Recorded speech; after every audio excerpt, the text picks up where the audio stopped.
Pernah nggak sih kamu punya satu pertanyaan yang benar-benar bikin penasaran dan kamu mikir, gimana ya caranya nemuin jawaban yang beneran valid? Nah, disitulah desain penelitian masuk. Ini bukan cuma soal cari-cari info di Google ya, tapi ini adalah cetak biru, sebuah resep buat mengubah rasa ingin tahu jadi pengetahuan yang kuat dan bisa dipercaya. Jadi gimana caranya kita lompat dari sekedar pertanyaan iseng jadi sebuah riset yang serius? Gimana pertanyaan kayak, apa sih yang bikin sebuah tim kerja itu solid banget bisa jadi sebuah studi yang dipublikasikan? Kuncinya itu bukan sulap, tapi sebuah proses yang direncanain dengan sangat teliti. Coba bayangin deh, penelitian itu kayak sebuah petualangan, dan desain penelitian itu peta harta karunnya. Kamu nggak asal jalan aja kan? Nggak. Setiap langkah, setiap belokan yang kamu ambil, itu adalah keputusan sadar yang bakal nentuin kemana kamu akan sampai, dan yang lebih penting, apa yang bakal kamu temukan di sana. Oke, petualangannya kita mulai sekarang. Tapi sebelum kita pilih jalan di peta, kita butuh kompas dulu dong. Nah, dalam penelitian, kompas ini adalah pandangan dunia filosofis kita. Ini adalah keyakinan paling mendasar yang kita pegang tentang apa itu pengetahuan dan gimana cara kita menemukannya. Yang pertama, namanya post-positivisme. Anggap aja ini kayak pendekatannya detektif klasik. Ada teori, ada bukti yang harus dicari. Peneliti di sini percaya sama yang namanya sebab akibat. Kalau kita lakuin A, kemungkinan besar B akan terjadi. Tapi mereka juga sadar diri, mereka tahu kita nggak bisa 100% yakin. Makanya, mereka mulai dengan sebuah teori. Misalnya, pelatihan baru akan meningkatkan produktivitas. Terus mereka kumpulin data angka buat ngetes, benar nggak sih teori itu?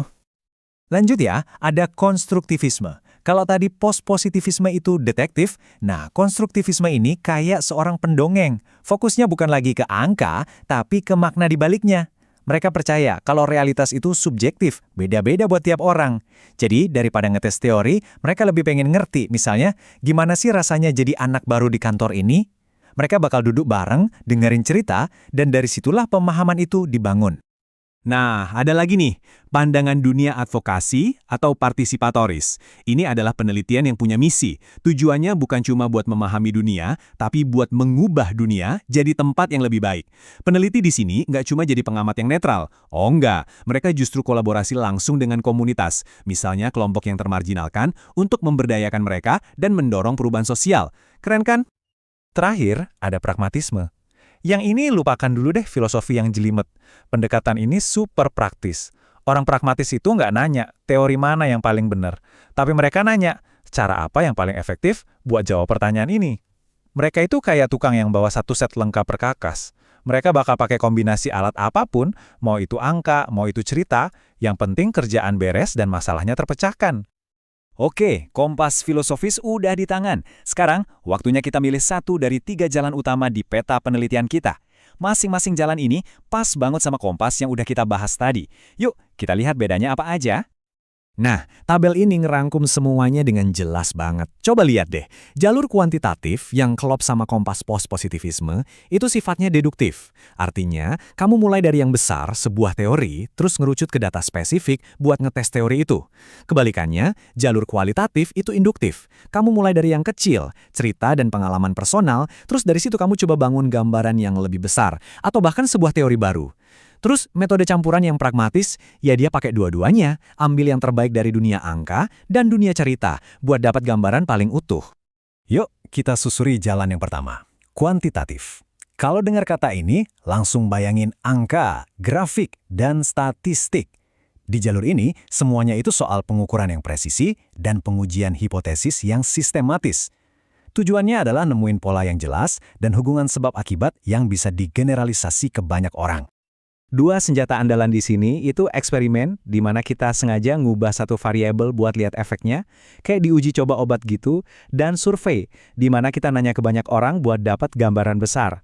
Dua-duanya ini ampuh banget buat jawab pertanyaan kayak berapa persen orang yang setuju atau seberapa besar sih dampaknya.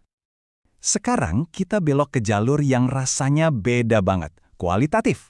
Lupakan dulu angka-angka, di sini kita ngomongin soal kedalaman, konteks, dan cerita. Tujuannya adalah untuk bisa masuk ke kepala seseorang, ngertiin dunia dari sudut pandang mereka, dan menangkap semua nuansa yang kaya yang nggak bakal bisa diukur pakai angka. Cara-caranya di sini tuh personal banget.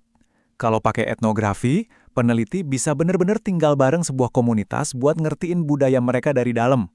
Kalau grounded theory, kamu membangun teori dari nol, murni dari hasil wawancara. Dan penelitian naratif, ya fokusnya cuma satu, kekuatan cerita personal seseorang untuk mengungkap kebenaran yang lebih dalam. Tapi, gimana kalau pertanyaan kamu itu gede banget dan kompleks, sampai-sampai satu jalur aja rasanya nggak cukup? Nah, disinilah metode campuran jadi jagoannya. Ini adalah pendekatan hybrid yang cerdas, yang menggabungkan presisinya angka dengan kedalamannya cerita buat mengeroyok masalah dari semua sisi. Kutipan ini ngejelasin semuanya. Intinya, metode campuran itu pragmatis abis. Nggak ada lagi perdebatan ideologi mana yang lebih baik, kualitatif atau kuantitatif. Nggak ada. Yang ada cuma fokus ke masalahnya. Ini semua tentang milih alat yang paling pas untuk pekerjaan yang ada. Entah itu survei skala besar atau wawancara mendalam, yang penting bisa dapat jawaban paling lengkap. Oke, kita udah punya kompas dan udah pilih jalan. Sekarang kita butuh beberapa alat penting. Dan mungkin langkah pertama yang paling krusial sebelum kita mulai jalan adalah lihat dulu peta wilayah yang udah ada. Nah, ini yang namanya tinjauan pustaka. Poin utamanya di sini, seperti yang bisa kamu lihat dari alurnya, adalah tinjauan pustaka itu bukan cuma baca-baca artikel.